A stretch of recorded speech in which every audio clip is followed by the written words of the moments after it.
Masayang magkaroon ng maraming kaibigan. Marami kang makakasama sa gala, sa inuman at kung ano-ano pang mga masayang kaganapan sa buhay. May iba ring nagsasabi na ang basihan na mabuti ang isang tao ay kapag marami siyang kaibigan. Pero sa dami ng iyong mga kaibigan, paano mo nga ba masasabi kung sino sa kanila ang totoo sa iyo? Sino ang nakakasama mo sa oras ng kagipitan at sino ang sa kasiyahan mo lamang makakasama? Dear Papa Dudut, magandang araw sa inyo Papa Dudut. Ako po si Jacob, 26 years old at sa kasalukuyan ay nagtatrabaho bilang isang cellphone technician sa isang mall. Ito ang una kong naging trabaho at hanggang ngayon ay ito pa rin ang aking trabaho. Hindi gaanong malaki ang sahod pero sumasapat naman sa pangangailangan ko at ng aking pamilya. Ang totoo niyan, noon ay wala akong pakialam sa aking pamilya Papa Dudut.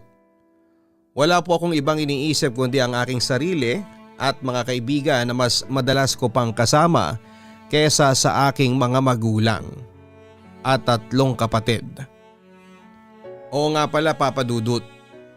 Pangalawa ako sa aming magkakapatid at ang bunso lang namin ang babae. Mas importante pa sa akin na napapasaya ko ang kaibigan ko kesa sa aking nanay at tatay. Malayo talaga ang loob ko sa sarili kong pamilya. Hindi kasi ako close sa aking mga kapatid. Mahirap ang pamilyang kinabibilangan ko Papa Dudut. Noong nag-aaral ako ng high school ay naaksidente ang aking tatay. Nasagasaan ang minamaneho niyang jeep ng isang bus at sa kasamaang palad ay sobrang naapektuhan ang kanyang binti. Pinutol ang mga yon kaya palagi na siyang nasa wheelchair o kaya ay nakahiga. Ang nanay ko ang sumalon ng responsibilidad ni tatay bilang isang haligi ng tahanan. Nagtinda ng ulam at merienda si nanay. Pati isda at gulay ay nagtinda rin siya. Hindi kasi kami mayaman Papa Dudut, sa ganong klase ng trabaho niya ako iginapang. Hanggang sa matapos ko ang pag-aaral ko sa TESDA ng cellphone servicing course. Gusto ko sanang kumuha ng kahit na anong engineering course Papa Dudut. Kaya nga lang ay hindi na raw ako kayang pag-aralin ni nanay ng kolehiyo. Siguro doon nag-umpisa ang galit ko sa pamilya ko.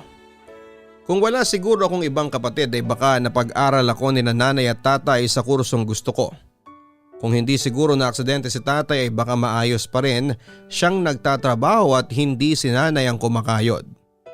Lahat ng paninisi kung bakit hindi ako nakapag-college at isinisi ko sa aking pamilya yon. Sa kanila ko isinisi kung bakit kami mahirap. Ganon kakitid ang utak ko dati Papa Dudut. Una kong naging trabaho ay cellphone technician sa isang maliit na pwesto sa mall. Doon ako nagsimulang magkaroon ng mga kaibigan. Ang iba ay kapwa ko technician habang ang iba ay sa ibang cellphone store. Inggit na inggit ako sa kanilang lahat kasi ang gaganda ng gamit nila. Mula damit, sapatos hanggang cellphone. Kapag sahod at sumaktong weekend o Friday night ay palagi silang lumalabas at nagiinom sa mga bar. Hindi ko pa nararanasan ng ganon Papa Dudut. Ang sahod ko kasi ay palagi kong ibinibigay sa aking nanay para pandagdag sa panggasto sa bahay at sa vitamins na rin ni tatay. Sa aming 4 na magkakapatid ay ako lang ang nagtatrabaho. Yung mas matanda sa akin ay tumulong sa nanay ko sa pagtitinda. High school ang natapos niya at may severe asthma pa. Hindi siya pinagtrabaho ni nanay dahil baka raw biglang atakihin ng hika habang nagtatrabaho. Ang sumunod sa akin ay grade 6 habang ang bunso ay grade 3. Kaya sa amin, ako na ang pinaka-inaasahan. Minsan nga hindi ko maiwasang isipin na pinilit nila akong makapag-aral kahit papaano para ako maging breadwinner. Para meron na silang aasahan at ako yon Papa Dudut.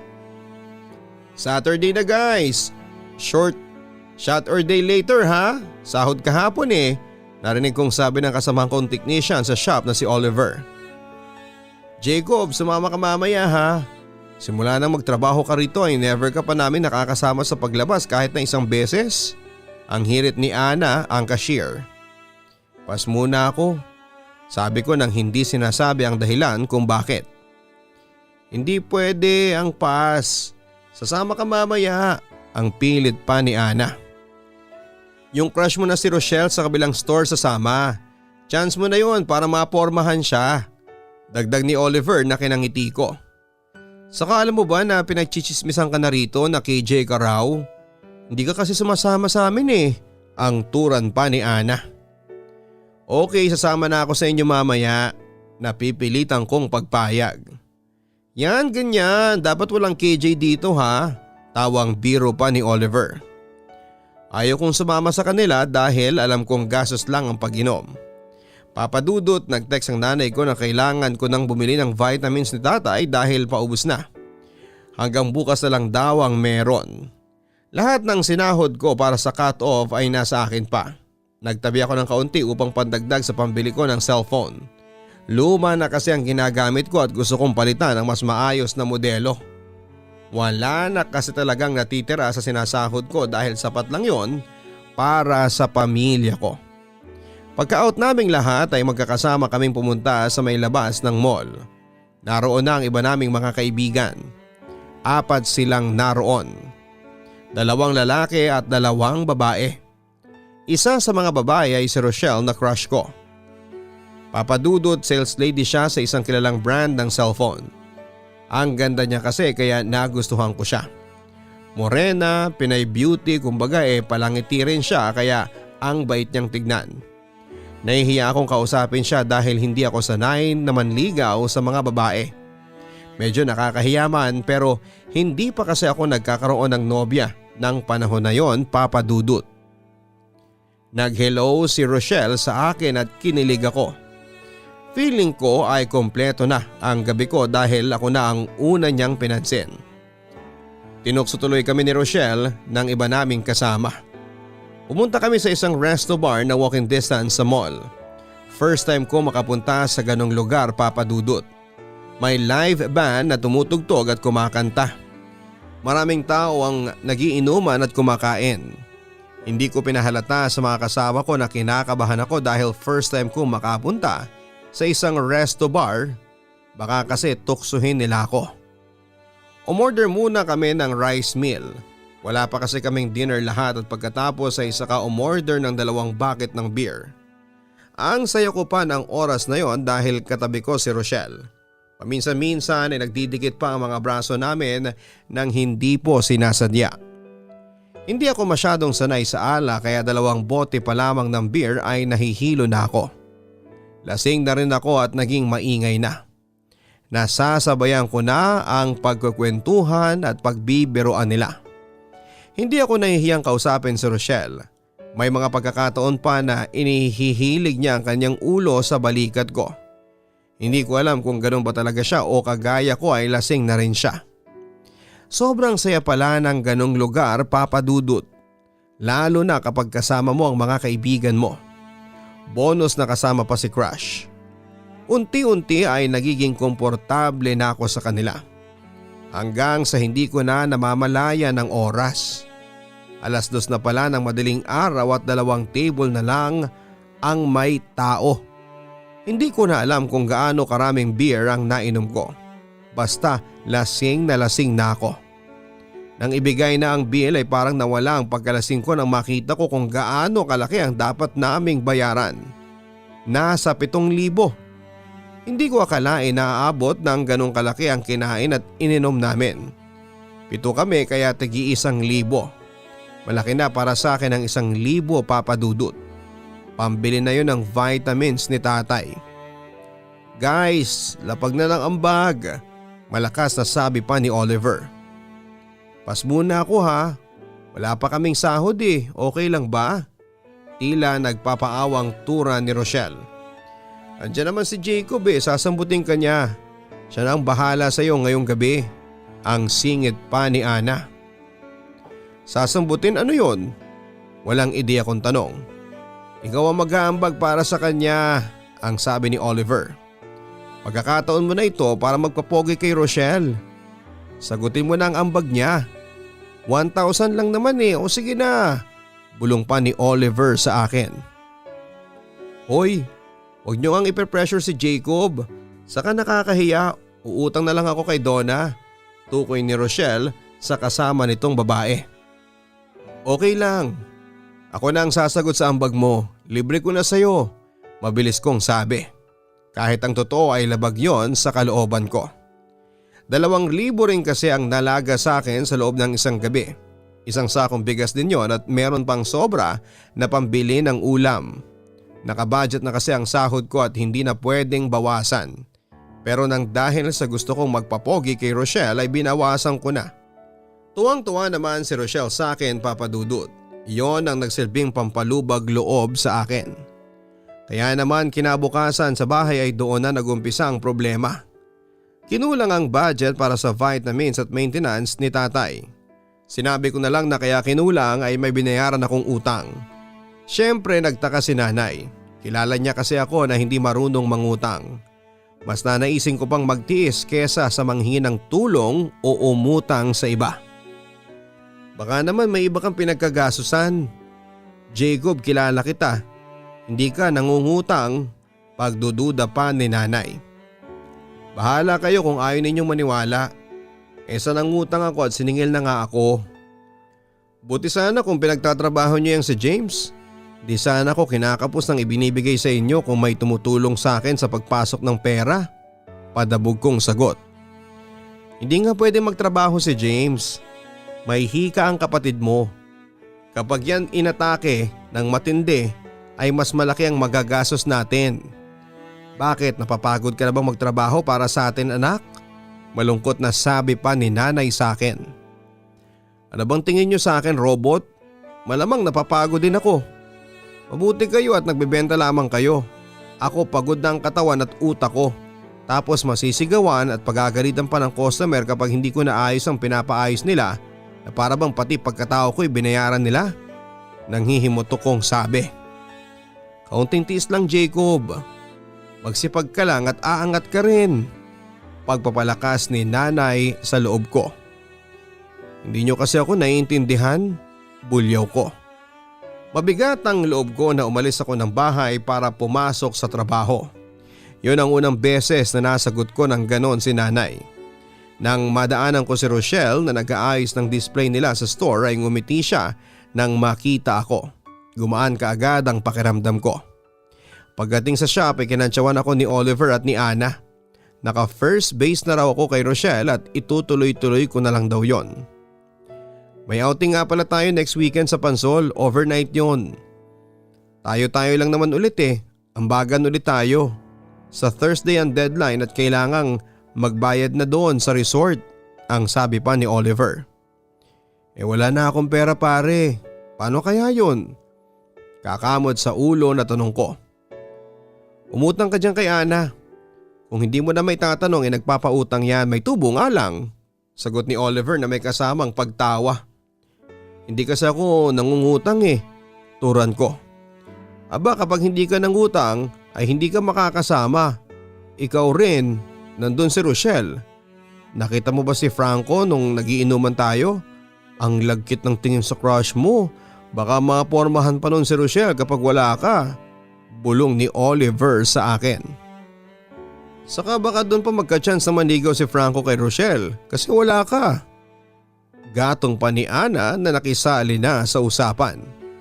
Medyo nabahala ako sa mga sinabing yon ni Oliver at ni Ana, Papa Dudut. Kahit ako ay napansin din na may gusto talaga si Franco kay Rochelle. Kung pagwapuhan ang usapan ay talo ako. Kaya kung babagal-bagal ako ay baka maunahan pa ako ni Franco. Nagpadala ako sa buyo ni Oliver at umutang ako ng 2,500 kay Ana na may tubong 10% kada buwan. Mabilis magbigay ng pera si Ana pero dumaan lang yon sa palad ko dahil inabot ko rin kaagad kay Oliver para meron na akong ambag sa outing namin sa susunod na weekend. Masaya ang magkaroon ng maraming kaibigan, Papa Dudut, lalo na at kasama sa circle ninyo ang taong gusto mo. Mas naiengganyo akong sumama sa kanila dahil nakakalimutan ko ang mga problema sa bahay lalo na pagdating sa pinansyal. Kung dati ay iniisip ko palagi ang bawat sentimo ng perang kinikita ko, noon ay hindi na. Ayos lang na tipirin ko ang aking pamilya basta hindi ako mapag-iwanan ng aking mga barkada. Parang sila na ang tinuturing kong pamilya kesa sa aking mga magulang at mga kapatid ko. Naisip ko dati na normal yon dahil puro problema lang naman ang dala ng pamilya ko. Ang mga kaibigan ko ay puro kasiyahan at iba't ibang experience na noong ko lang nararanasan ang dala-dala nila. Bukod sa inutang ko kay Ana ay may iba pa akong nagaso sa outing namin sa Pansol, Papa Dudut. Ubos na ang pera ko pero wala lang sa akin yon. Ang katwiran ko ay naging masaya ako at hindi yon mababayaran ng pera. Yung kasiyahan na kasama ko ang mga kaibigan ko ay hindi kayang ibigay ng aking pamilya kaya wala akong pinagsisisihan. Magsisisi pa ba ako? Nagkaroon kami ni Rochelle ng moment na kaming dalawa lang. Siyempre may alak Papa Dudut, nalasing ako at nagkaroon ng lakas ng loob na magsabi sa kanya na kung pwede ba akong manligaw sa kanya. Napakasaya ko kasi pumayag siya. Ang nasa utak ko ay meron akong pag-asa kasi kung wala ay hindi naman siya papayag na magpaligaw, hindi ba? Isang araw wala akong pasok kaya hindi muna ako bumangon. 2 araw sa 1 buwan lang kasi ang off ko. At kapag ganoon ang araw ay sinusulit ko sa pamamagitan ng mahabang pagtulog. Ngunit ng araw na yun ay nagising ako sa ingay ng 2 kong kapatid na nakababata. Nag-aaway na naman at palibasa magkasunod sila kaya madalas na nag-aaway lalo na kapag naglalaro tapos ay nagkakapikunan. Malakas na umiyak ang bunso, sunundan ang pagsaway ni nanay gamit ang malakas na boses. Pinalo niya ang pangatlo kaya umiyak na rin. Nagsama-sama na ang ingay kaya tuluyan na akong narindi. Nabuisit akong bumangon at pinuntahan sila. Mga wala ba kayong konsiderasyon? Alam niyo natutulog yung tao tapos saka kayo mag-iingay. Minsan na nga lang ako makapagpahinga tapos sisirain niyo pa. Galit na galit kong sigaw. Pinagsasabihan ko nga yung 2 mong kapatid na huwag mag-aaway pero ang kukulit. Ang tura ni nanay na halatang aburido na. Pawisan siya dahil nagluluto siya sa maliit naming kusina na ititinda niya para mamayang tanghali. Isa ka pa rin, Nay. Ang ingay din ng bunganga mo. Pinalo mo pa yung isa kaya lalong umingay. Peste, sa sobrang inis ko ay hindi ko na naiwasang makapagmura, Papa Dudut. Jacob, nagulat ako nang sigawan ako ni tatay. Simula nang maputulan siya ng binte dahil sa aksidente ay hindi na siya madalas magsalita.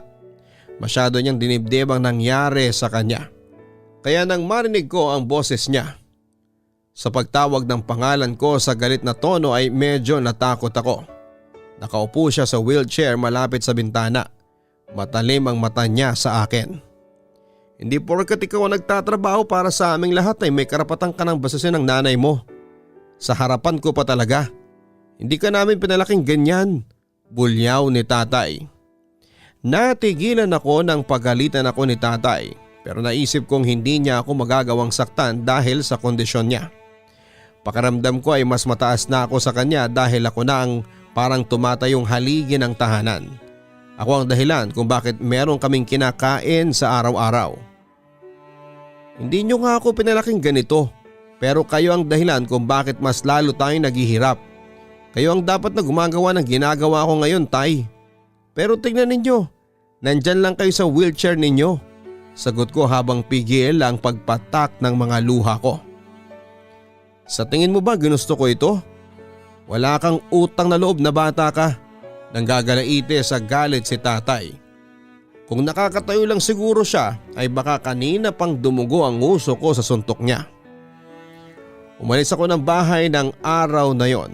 Saktong walang pasok si Rochelle kaya sa apartment niya ako pumunta. Kasama niya doon si Ana at yung isang babae na kasama namin palagi.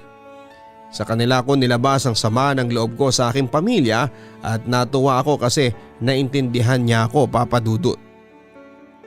Alam mo, kaya nga ako umalis sa amin at sumama na kina Donna at Ana kasi hindi rin ako makakilos ng maayos kapag kasama ko sina Mama at Papa. Hindi na ako bata pero kung diktahan nila ako ay parang 8 years old lang ako, ang sabi pa ni Rochelle. Sa tingin mo mas okay ba yung mag-apartment na rin ako? Tanong ko. Based sa sitwasyon mo sa inyo, oo. Mas maganda na bumukod ka na. Masusolo mo pa ang sahod mo. Kita mo ko, wala akong ibang iniisip kundi ang sarili ko lang. Independent na ako, sagot niya. Hindi ko kasi sila pwedeng hindi bigyan ng pera. Ako lang ang inaasahan sa amin, baka magutom sila. May pag-aalangang turan ko. Nasa sayo rin kasi yan eh. Ang sa akin, suggestion lang. Ikaw pa rin ang masusunod. Pero kung ako lang, hahayaan ko ang family mo para matuto silang kumayod. Saka para makita nilang halaga mo, no? Ang wika pa ni Rochelle. Pinag-isipan ko ng gusto ang mga sinabi ni Rochelle sa akin, Papa Dudut. Pero sa huli ay hindi pa rin ako umalis sa amin. Mas malaki kasi ang gastos ko kung uupa ako ng bahay tapos magbibigay pa rin ako sa pamilya ko. Naiinggit tuloy ako kay Rochelle kasi nagagawa niyang solohin lahat ng sahod niya. Sana ay ganun din ako pero mukhang malabong mangyari yon, Papa Dudut. Baka nga kahit meron akong asawa ay sa akin pa rin sila umasa. Umuwi pa rin ako sa bahay ng araw na yon pagkatapos kong ilibre ng kape si Rochelle matapos namin kumain sa fast food restaurant. Ibinili ko rin siya ng isang box ng donut at ikinatuwa niya yon ng sobra. Hindi ko iniimikan kahit na sino sa bahay. Nakita kong hinati ni nanay ang vitamins at ibang gamot ni tatay. Kalahati na lang pala ang pinapainom niya kay tatay dahil kakaunti ang gamot na nabili ko noong nakaraan. Ngunit wala akong naramdamang awa kay tatay. Mas balot ang puso ko ng galit dahil sa sinigawan niya ako kanina. Humiga na kagad ako para matulog. Kumain na kami ni Rochelle ng dinner kaya busog na ako. Maya-maya ay lumapit sa akin si nanay. Tinapik niya ako sa braso at ang akala niya yata ay tulog na ako. Hindi na ako kakain, kayo na lang. Ang sabi ko kahit na hindi ko pa alam kung ano ang pakay niya. Jacob, hihingi sana ako ng pambili ng bigas sa'yo. Wala pa tayong hapunan ngayon. Gutom na ang mga kapatid mo. Nagmamakaawang turan ni nanay. Ha? Alas 10 na pero hindi pa kayo kumakain? Wala ba kayong kinita kanina sa pagtitinda? Tanong ko. Naningil si Aling Feli ng utang natin sa tindahan niya eh. Naiya akong hindi bayaran. Kasi nagbubunga nga na siya sa daanan. Ang daming taong nakakarinig eh. Kahit pang bigas lang. Anak, ililugaw ko na lang. Ang sabi pa ni nanay. Binigyan ko si nanay ng 50 pesos. Kasya na yon sa 1 kilong bigas. Kahit meron pa akong perang pambili sana nila kahit 2 lata ng sardinas ay hindi ko ibinigay. Masama kasi ang loob ko sa kanila kaya wala akong awang naramdaman. Hindi man lang ako nakonsensya na masarap ang hapunan ko habang sila ay lugaw lamang. Tapos inilibre ko pa si Rochelle ng kape at donut. Pero yung 50 pesos na ibinigay ko sa aking nanay ay mabigat pa sa aking kalooban. Maraming salamat Jacob ha. Pasensya ka na kanina. Kinausap ko na si tatay mo. Ipinaliwanag ko na pagod at antok ka kaya nakapagsalita ka ng ganun. Puno ng pangunawang sabi ni nanay. Oo na. Bumili na kayo ng ilulugaw ninyo. Huwag nyo na akong istorbohin at may pasok pa ako bukas. Pagtataboy ko sa kanya. Papa Dudut, alam ko sa sarili ko na hindi tama ang aking ginawa. Ngunit ng mga panahong yon ay balot pa ng galit ang aking puso. Galit na walang konkretong dahilan. Dala lamang ng pagiging mababaw at makitid na mag-isip. Lumipas ang ilang linggo na nagawa kong hindi kausapin ng maayos ang aking mga magulang. Madalas ay oo at hindi ang isinasagot ko. Ipinaparamdam ko talaga sa kanila na galit ako. Lumalabas naman ang aking pagiging maingay kapag kasama ko ang mga kaibigan ko. Inom dito, inom doon. Gala dito, gala doon. Wala na akong pakialam kung mapaggastos ako o umutang basta hindi lang nila ako mapag-iwanan. Nasanay na ako na sa bawat labas nila ay kasama nila ako. Lalo na akong kasama si Rochelle, hindi pwedeng wala ako, Papa Dudut. Wala ba tayong ganap ngayon Friday night Ang sabi ko habang magkakasama kami nina Ana at Oliver sa paglalakad palabas ng mall. Aba, mukhang napapasarap ang paggala nitong si Jacob ang sabi pa ni Ana. Ayoko munang umuwi sa amin, nabubwisit lang ako sa mga kasama ko doon. Seryosong tugon ko. Mabuti pa siguro magbulalo tayo sa Tagaytay. Hindi pa natin nagagawa yun, hindi ba? Suggestion ni Oliver. Sumang-ayon ako sa mga sinabi ni Oliver. Umiram siya ng sasakyan sa kapatid niya at dahil ako ang nagaya na huwag munang umuwi ay sinagot ko ang gas papunta ng Tagaytay. Maging ang kalahati ng binayaran namin sa pagkain ay akin habang ang kalahati naman ay pinaghatian ni Ana at ni Oliver. Tinawagan namin si Rochelle para sana sumama kaya lang ay nakahiga na siya at matutulog na. Tinabad na siyang lumabas, Papa Dudut. Sa aming tatlo ay ako ang may pinakamalaking nagastos pero walang kaso yon. Kasi naging masaya ako na kasama sina Ana at Oliver. Nakakain pa ako ng masarap at nalamigan din sa Tagaytay kahit papaano. Madaling araw na ako nang nakauwi sa amin. Tulog na ang lahat at iyon ang gusto ko. Ayoko na aabutan sila na maingay kaya kahit gumasos sa paglabas ay ayos lang sa akin. Nakita ko ang isang pinggan na may takip sa lamesa namin at nang buksan ko yon ay merong 3 piraso ng pritong galunggong. May nakalagay pang sulat ni nanay na ang nakalagay ay kung hindi ka pa kumakain ay kumain ka Jacob. May kanin pa at sinabawang patola. May kung anong humaplos sa puso ko sa simpleng sulat na yon ni nanay. Inaalala pala nila ako kahit palagi akong malamig ang pakikitungo sa kanila. Pero mas nanaig pa rin ang pagkainis ko sa aking pamilya kaya ibinalik ko ang sulat sa dating kinakalagyan para kunwari ay hindi ko yon nakita at ginalaw. Hindi ako manhid para hindi maramdaman na sa ginagawa ko ay sinasaktan ko ang bawat miyembro ng aking pamilya. Lalo na ang aking mga magulang. Kahit na anong pilit na makipag-usap sa akin ng maayos ay nilalayo ko pa rin ang aking sarili. Para sa akin ay sapat na ang mga kaibigan ko. Nakakausap ko sila sa kahit na anong bagay at silang nakakaintindi sa tuwing naglalabas ako ng sama ng loob tungkol sa aking pamilya.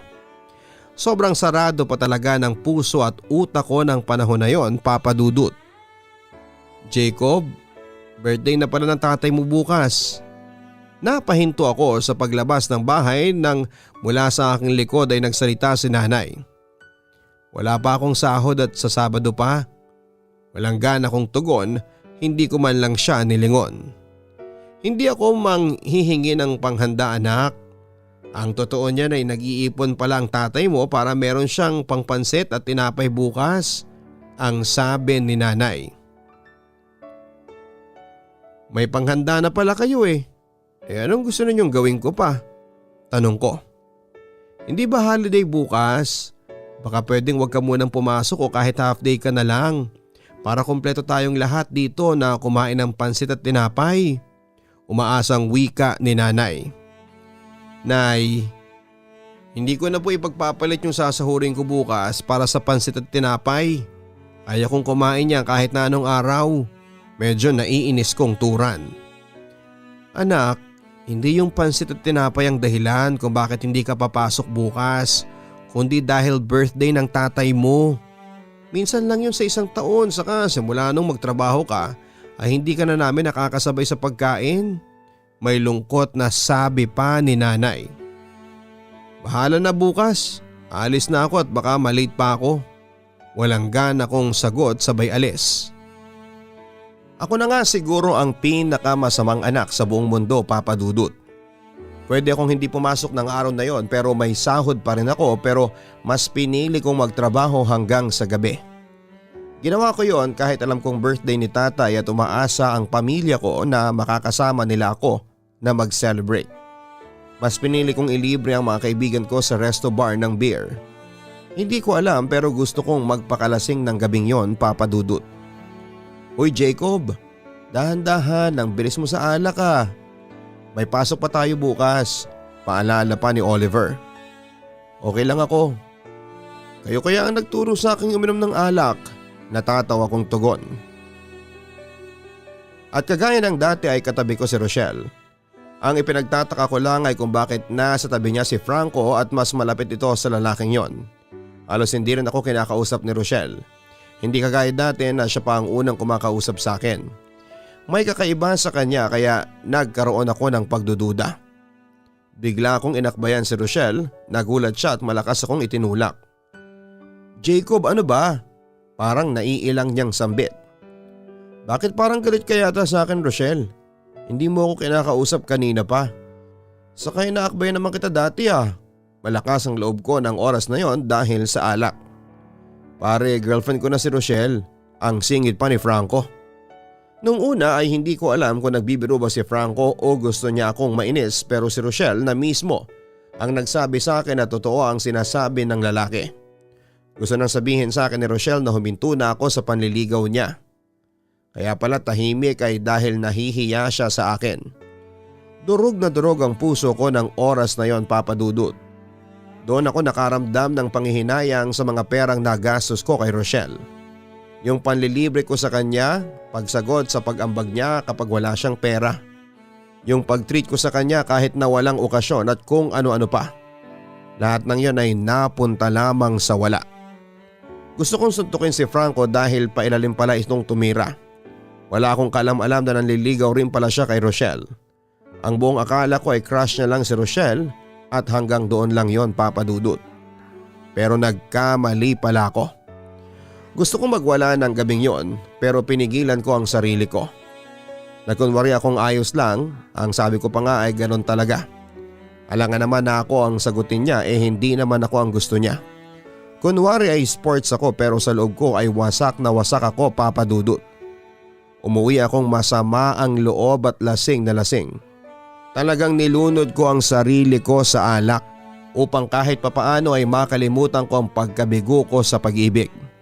Hindi na rin ako nagtagal sa resto bar. Nagbayad na lamang ako kaagad at ang sabi ko kung madadagdag pa sila ng alak o pagkain ay sila na ang bahala na magbayad. Pagpasok ko sa bahay ay nagulat ako nang makita ko na gising pang lahat sina nanay. "Andiyan na si kuya, nay," masayang sigaw ng bunso kong kapatid. "Bakit gising pa kayo? Late na," ang sabi ko. "Hinintay ka talaga namin para makasabay sa pagkain. Kanina ko na lang niluto ang pansit para hindi masira. Halika na anak at kumain na tayo," anyaya ni nanay sa akin. Para akong sinapak ng malakas, Papa Dudut. Pakiramdam ko ay nagising ako sa isang mahabang pagkakatulog. Tumulo ang luha ko at niyakap ko si nanay. Umiyak ako habang nakayakap siya sa akin. Hindi ko maintindihan ang dahilan ng aking pag-iyak. Yun ba ay dahil sa pagkabigo ko kay Rochelle o dahil naantig ang puso ko sa ginawang paghihintay ng pamilya ko sa akin para sabay-sabay naming mai-celebrate ang birthday ni tatay.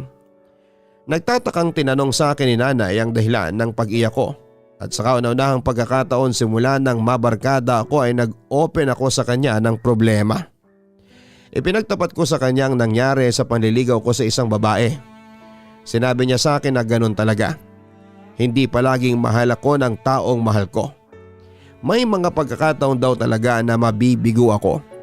Ang mahalaga raw ay hindi ako nawala ng pag-asa na darating ang araw na matatagpuan ko ang babaeng nakalaan para sa akin. Pakiramdam ko ay nabawasan ng 100 kilo ang sakit sa dibdib ko. Napakagaan pala sa pakiramdam na wala kang dinadalang galit, Papa Dudut. Ang sarap sa pakiramdam ng yakap ng isang ina. Siyempre nagsorry din ako kay tatay at binati ko siya ng happy birthday. Na walang pagkalasing ko sa nangyaring yon. Nagawa ko pang lumabas para maghanap ng bukas na bakery para bumili ng cake para kay tatay. Wala akong kalam-alam na ang pagkabigo ko kay Rochelle ay isang blessing in disguise, Papa Dudut. Mas lalo kasing bumigat ang pakiramdam ko nang malaman ko na sinagot ni Rochelle si Franco. Sa sobrang bigat ay hindi ko na yon kinaya pa. At ang pamilya ko na lang ang naroon para tulungan akong dalhin yon, Papa Dudut. Simula ng araw na yon ay unti-unti ko nang naikonek ang sarili ko sa aking pamilya. Naliwanagan na ako na sila pa rin talaga ang malalapitan ko sa sandaling lumugmok ako sa problema. Sila pa rin ang ngayakap sa akin kahit pa ilang beses ko silang ipinagtulakan palayo. Hindi na rin ako masyadong sumasama sa mga kaibigan ko tuwing lumalabas sila. Inilalaan ko na ang malaking bahagi ng aking sweldo para sa aking pamilya. Ayoko na kasing naghahati ng gamot si tatay at ayokong lugaw na lang ang hapunan ni nanay. Kung makakaharap ko lang siguro ang dating ako ay baka nasa pa ko siya ng paulit-ulit dahil sa kasamaan ng kanyang ugali. Jacob, sama ka sa amin later ha, iinom tayo kasama sina Rochelle. Ang sabi sa akin ni Ana habang abala ako sa inaayos kong cellphone. Pas muna ako, iwas muna ako sa gastos ngayon at nag-iipon ako ng pampacheck up ng panganay namin. Sagot ko sa kanya. Okay, pero sana nag-ipon ka rin ng pambayad sa mga utang mo sa akin ha. Hindi ka na nagbibigay ng 2 buwan, pagpapaalala pa ni Ana. Oo nga pala, buti pinaalala mo. Ang dami ko kasing pinagkagasasan sa amin eh. Pwede bang next month na ako magbigay sa'yo? Nagpapakyut pa ako kay Ana. Uy hindi ah, ang bilis kitang binibigyan kapag nangihiram ka tapos papahirapan mo kong maningil? Mataas ang boses niya na akala ko ay nagbibiro lang si Ana, Papa Dudut. Parang hindi mo naman ako kaibigan eh. Sige na, next month na lang. Paglalambing ko pa. Hindi Jacob, hindi charity ang pagpapautang ko, negosyo yon. Kung hindi mo ko babayaran ng buo, yung utang mo sa akin na umabot ng 12,000 ay magkakademandahan talaga tayo. Hanggang last day this month ang palugit mo. Inis na tura ni Ana sa akin. Nang talikuran niya ako ay doon ko nasabi na hindi siya nagjo-joke. Seryoso siya sa kanyang mga sinasabi. Hanggang sa papauwi na kami ay hindi ako tinigilan ni Ana. Tinatakot niya ako na ipakukulong kapag hindi ako nagbayad hanggang sa katapusan ng buwan. Napansin ko rin na hindi ako kinakausap ni na Oliver at ng iba pa naming mga kaibigan. Sinubukan ko manghiram kina Oliver at kay Rochelle para pambayad kay Ana. Sila ang una kong naisip dahil sila ang naging kaklose ko kahit papaano. Pero wala silang napahiram sa akin. Nagdahilan sila na wala silang pera dahil meron na silang mapaggagamitan. Papadudot nag-ibang mga kaibigan ko nang mapansin nila na mas priority ko na ang aking pamilya. Tila naging outcast na ako sa grupo. Hindi ko alam kung kinausap man ni Ana ang iba para gawin yon sa akin. Wala talaga akong ideya, Papadudot, pero sa bagay, hindi ako kawalan sa grupo nila. Magkakasama na sila bago pa ako dumating. Ilang araw na akong palagi nag-iisip kung paano mababayaran si Ana at minsan nga ay nakikita na ako ni nanay na nakatulala. Ayaw kong pati sila ay mamroblema kaya iniwasan kong sabihin sa kanila ang pagkakautang ko sa aking katrabaho. Kasalanan ko rin naman yon, Papadudot. Masyado ako naniwala sa pagkakaibigan namin ni Ana at inisip kong hindi niya ako gigipitin. Kakasahod ko lang ng buwan na yon at sa susunod na buwan na ulit ang sahod ko. Hindi na aabot sa deadline na ibinibigay ni Ana. Kahit na anong pakiusap ko kasi sa kanya ay ayaw niya akong pagbigyan na sa susunod na sahod ako magbibigay. Pero isang araw ay hindi ko na kinaya. Nagsabi na ako sa aking nanay. Diyos ko, 2,000? Hindi makapaniwalang tura ni nanay nang sabihin ko kung magkano ang utang ko kay Ana. 1 linggo na lang anak. Pero huwag kang mag-alala, dadamihan ko ang luto ko para mas marami akong maibenta. Tutulungan kita at hindi kita pababayaan. Puno ng pagmamahal na sabi ni nanay. Kung alam ko lang na ganon pala kasarap sa pakiramdam na makatanggap ng ganong salita mula sa iyong ina ay matagal ko nang inayos ang gusot sa pagitan namin, Papadudut. Kahit may problema ako ay parang nawala na yon sa mga sinabi ni nanay.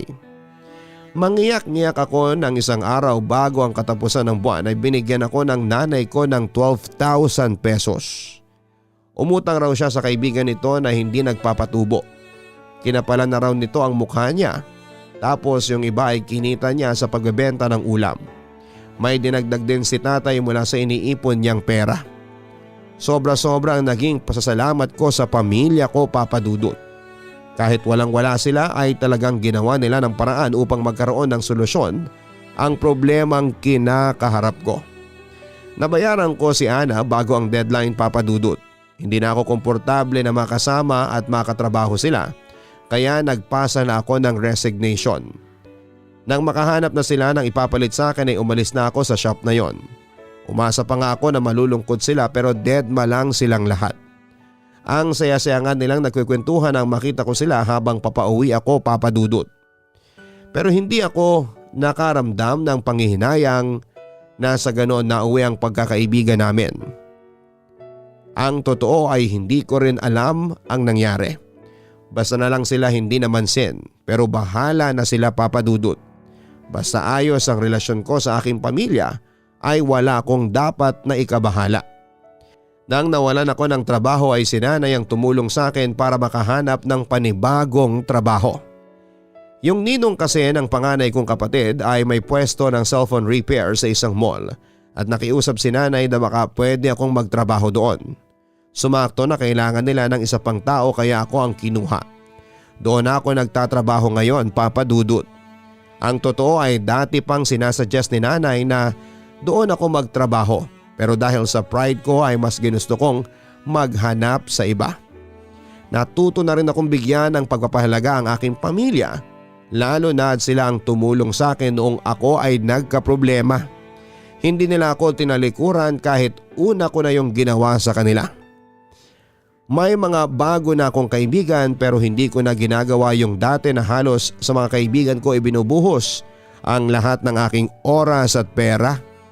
Marunong na akong tumanggi ng maayos kapag nag-aaya sila at naiintindihan nila kapag hindi ako nakakasama sa mga lakad o gala nila.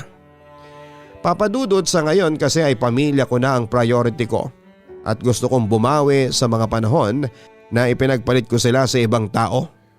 Hanggang dito na lamang ang aking pagkukwento ng aking buhay, Papa Dudut. Sana ay merong napulot na aral ang inyong mga listeners sa pinagdaanan ko. Maraming salamat po. Lubos na gumagalang, Jacob. Nakita po natin sa kwento ng ating sender na si Jacob na hindi masama ang pakikipagkaibigan. Nagiging masama lamang ito kung mali ang mga kaibigan ang inyong sinasamahan at nagiging dahilan yon para lumayo ang loob mo sa mga taong tunay na nagmamahal sa iyo. Walang mali na maging masaya kasama ang mga kaibigan hanggang alam natin ang mga limitations. Tandaan natin na hindi napapalitan ng pamilya. Nag-iisa lamang sila. Sa huli, sila pa rin ang tatakbuhan mo sa sandaling tinalikuran ka na ng lahat. Lalo na ngayong panahon ng pandemya na hindi natin alam ang mga susunod na mangyayari at kung sino ang susunod na mamamaalam. Maglaan tayo ng oras at magbigay ng atensyon at pagmamahal sa ating pamilya. Hanggang sa muli, ako po si Papa Dudut. Don't forget to like, share, and subscribe. Maraming salamat po. Ang buhay ay mahiwaga, laging may lungkot at saya. Sa Papa Dudut Stories, laging may karamay ka.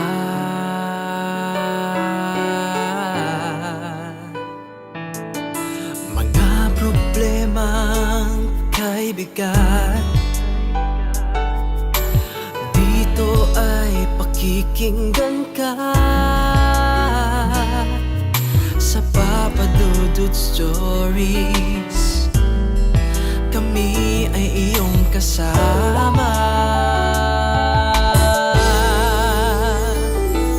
Dito sa Papa Dudut Stories, ikaw ay hindi nag-iisa.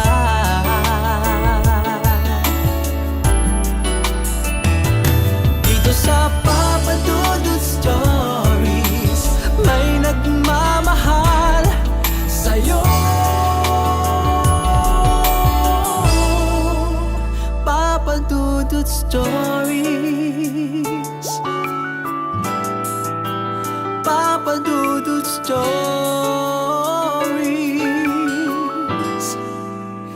Papa Dudut Stories.